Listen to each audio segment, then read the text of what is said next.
Hello, I'm Dr. Graham Teague. This is a brief video to demonstrate two very simple techniques that you can use now to see if you have spinal imbalances.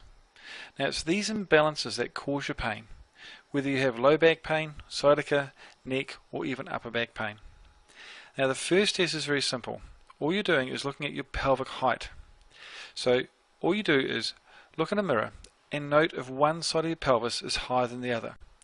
Now, there are two landmarks that you can use. The first is what's called the ASIS, which are the bumps on the front of your pelvis, or alternately, you can just place your hands on top of your hips. Now, what you'll note is that one side of your pelvis is higher than the other, and this creates what's called a rotational imbalance. If your left side is higher, you have what's called an LFP, and if you have the right side higher, you have an RFP. Now, the bigger the height change, the bigger the imbalance is occurring in your spine.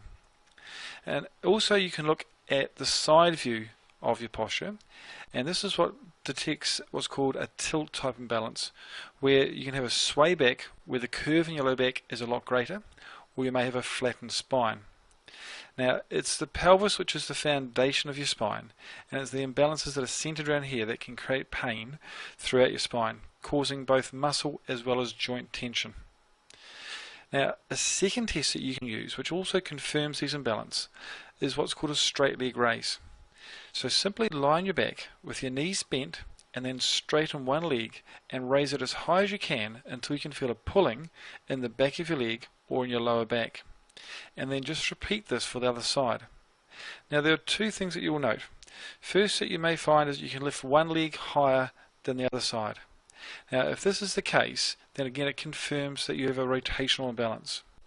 Secondly, people should be able to lift their leg up to almost 90 degrees. Now if you find that you can't lift your leg up to 90 degrees, and if both your legs are similar, then you may have those tilt type imbalances. But these two simple tests indicate that there are imbalances in your spine. Now the greater the change, the more the imbalance.